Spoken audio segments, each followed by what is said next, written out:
নমস্কার দর্শক বন্ধু। শত্রু খুব উপদ্রব করছে, খুব অতিষ্ঠ করছে, কোনো মতে কি আপনাকে শান্তিতে থাকতে দিচ্ছে না। যেইখানে যাচ্ছেন বা যেখানে দেখছেন সেখানেই সে উত্ত্যক্ত করছে। তাহলে আজকে একটি এমন উপায় বলে দিচ্ছি, যেই উপায় করে আপনাকে যা উত্ত্যক্ত করেছে তাকেই সেটা আবার ঘুরিয়ে ফিরিয়ে দিন। কিচ্ছু করতে আর হবে না। কি করবেন, একটা মোটা সাইজের একটু পিসবোর্ড সাইজের কাগজ নেবেন। ওই কাগজে কি করবেন আপনারা, কর্পূর, একটা বাটিতে কর্পূর জ্বালাবেন।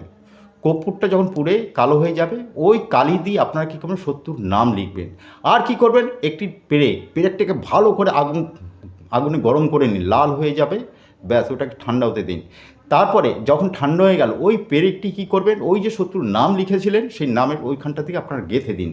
গেঁথে দিয়ে ওইটা নিয়ে কী করবেন, শনিবার দিনই করতে হবে। শনিবার সন্ধ্যায় অশ্বত্থ গাছের গোড়ায় চলে যান, গিয়ে ওটা চাপা দিয়ে দিন একটা ইট দিয়ে। এইভাবে 3টে শনিবার করুন, তাহলেই হবে। নমস্কার।